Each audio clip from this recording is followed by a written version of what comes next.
Hi, I'm Dr. Fuhrman. A person named Jeff Nelson has made it his obsession this year to attempt to damage my career and reputation with innuendos, outward lies, and misinformation. I've tried to ignore the attacks as much as possible, but have addressed some of the issues on my blog at drfuhrman.com, especially to clarify the science. I had hoped he would stop. With his most recent attacks, I'm forced to reply here to many of his slanderous assertions to clear my name and supply facts and evidence to dispel the hatred and distrust he has generated against me.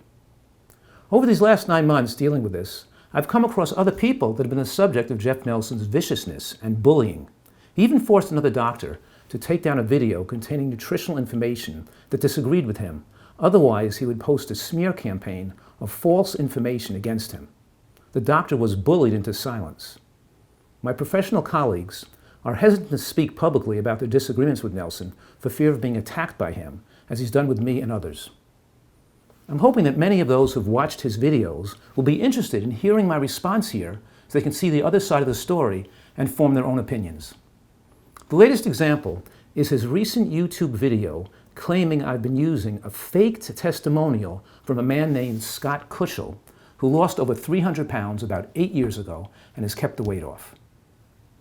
Nelson claims the testimonial is faked because Scott told someone that he ate a diet of his own design and no one specific diet to lose all that weight. Nelson showed an email from Scott who said his story on my Dr. Fuhrman website contained some exaggerations and that he only followed my dietary recommendations for a short period of time, and the quotes credited there to him were exaggerations. I have over 500 testimonials of people who've lost lots of weight and reversed their diseases at drfuhrman.com. When they submit their information, they sign an agreement giving permission to publicly display it and that the information is accurate. Scott's is a little unusual because I used his testimonial in my book Eat to Live and also on one of my PBS shows.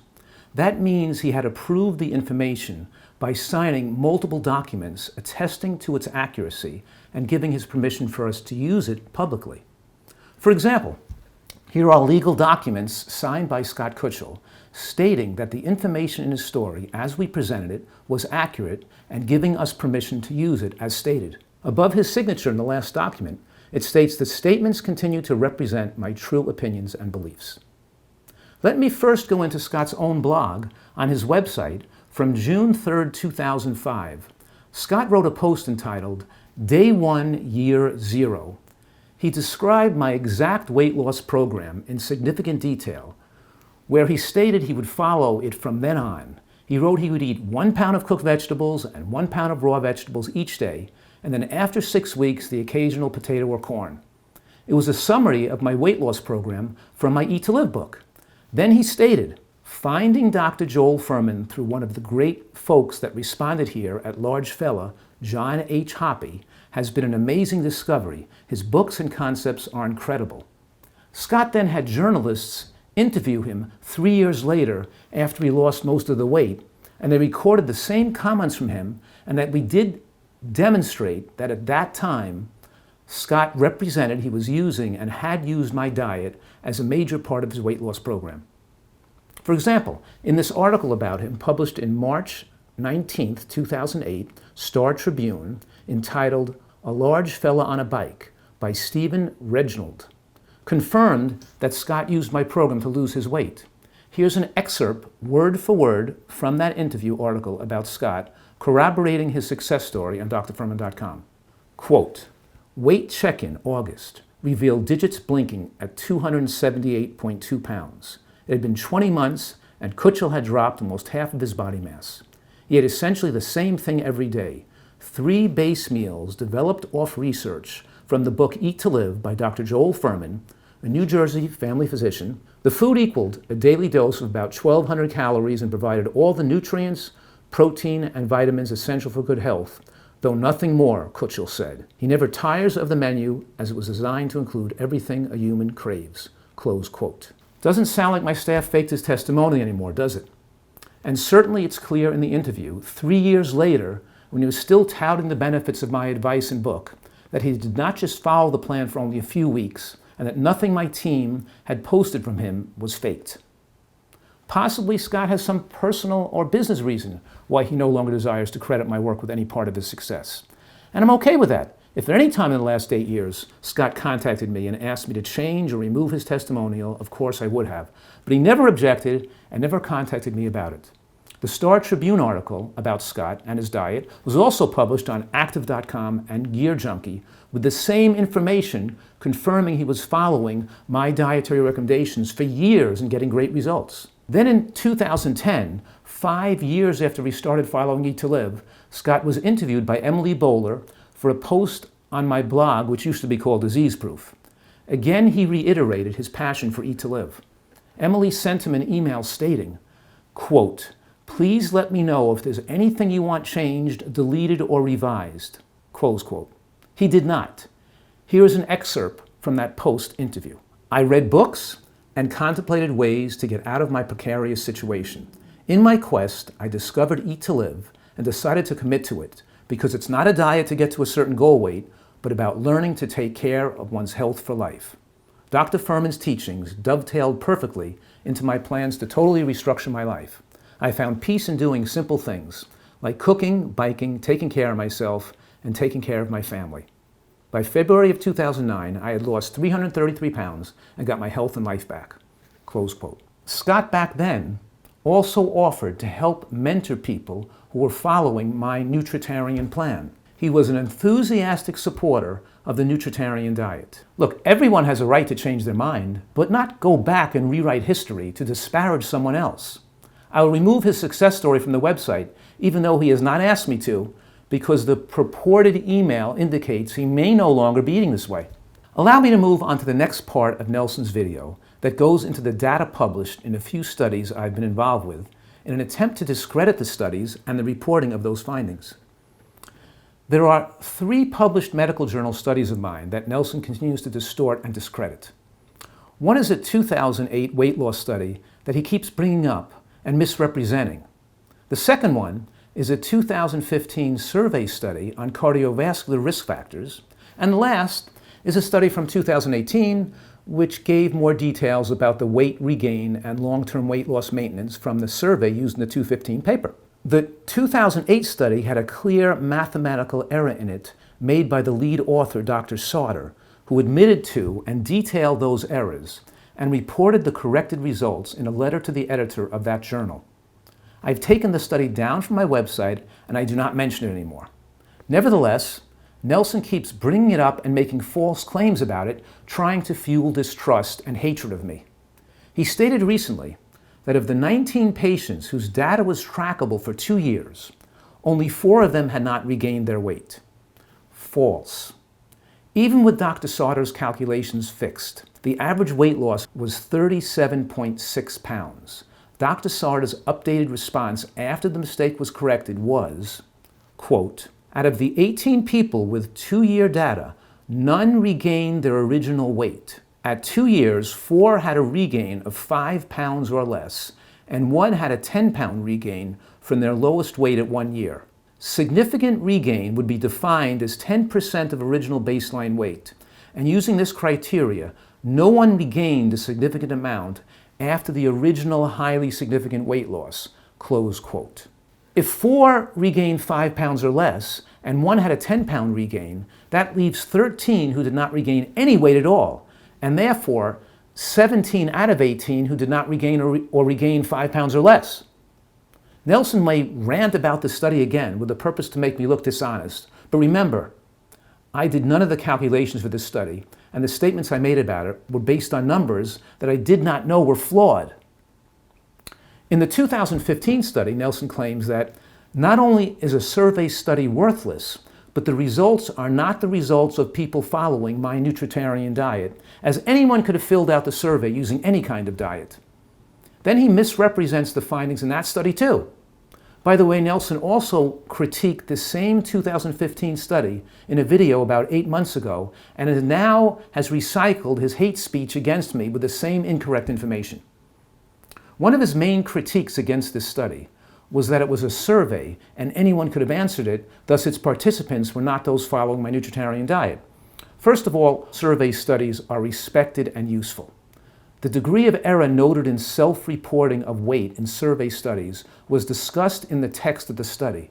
It was also clearly defined what a nutritarian diet is, and it was sent out to my email list and specifically asked the question for inclusion based on their degree of compliance with the nutritarian diet. Nelson then misrepresents its findings.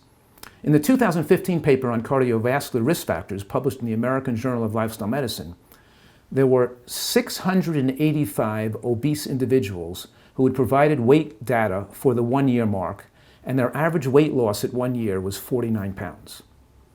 Of these 685, 75 had provided data for the 2- and 3-year marks, and the average weight loss at 3 years was 55 pounds. However, Nelson claims that the average weight loss was not 55 pounds, but 36 pounds. Nelson is purposely conflating different pieces of data from 2 different research articles. In the 2018 article on weight loss maintenance, published in the International Journal of Disease Reversal and Prevention, we showed total weight loss data from obese individuals who had followed the diet for any length of time, including those who had only been following the diet for 3 to 6 months. Their average total weight loss was 36.3 pounds. The 36-pound and 50-pound weight loss numbers are not in contradiction. They're different calculations from different subsets of the data. Nelson then shows a screenshot depicting that 31% regained some weight in this group.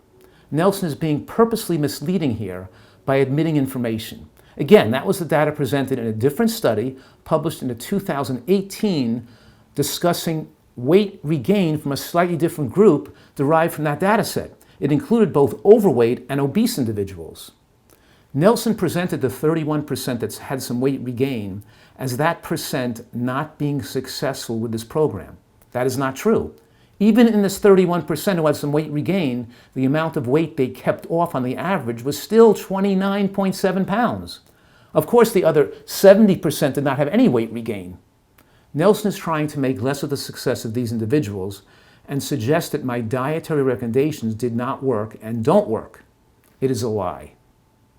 Nelson mentioned he's going to come out with another video against me trying to discredit the 2018 weight loss study.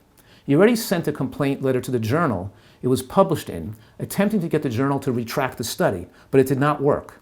He lied to them in his complaint and said I hid the fact that the same data was used in a prior published work, which of course was not true.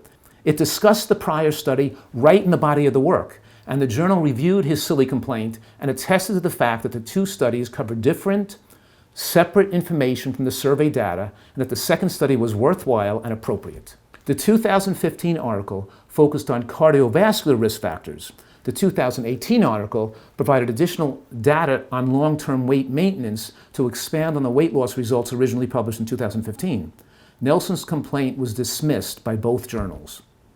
He also sent a complaint letter to the journal which published a study reporting the omega-3 index in 166 vegan subjects, claiming I, quote, ghost wrote, close quote, the study and was hiding my involvement with it. And he also posted a video trying to besmirch my reputation, suggesting I paid off the researchers who did the study and I wrote and faked the results of that study.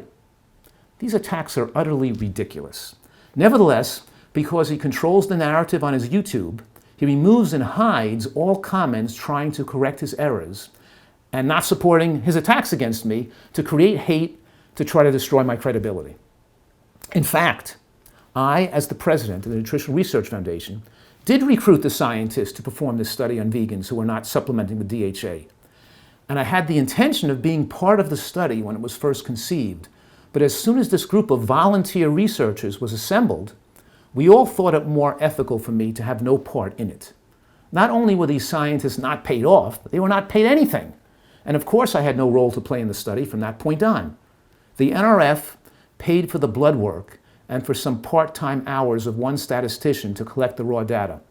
I did serve as a medical consultant should a participant have a medical question about the test or supplement used, but no such questions occurred.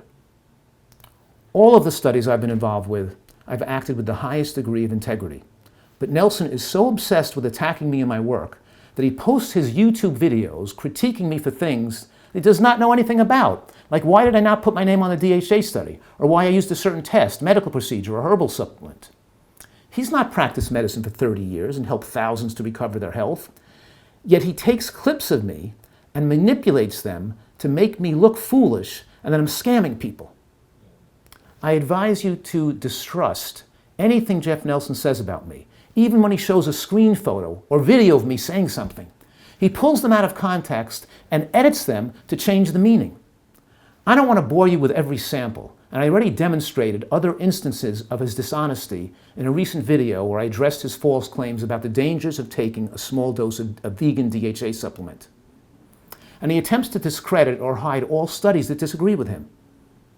Certainly, I would prefer that this would all end and he would take down all those mean-spirited attack videos so I could stop wasting my time with this nonsense. Unlikely, but one can wish. For those interested in more detailed information about these nutritional controversies, including the wisdom of protecting against DHA deficiency, please go to my Eat to Live blog at drfuhrman.com to read more. Thank you all for your support and understanding, and with much gratitude for so many who've reached out to me with support and offers of assistance. Wishing you all health, happiness, and peace through the upcoming year.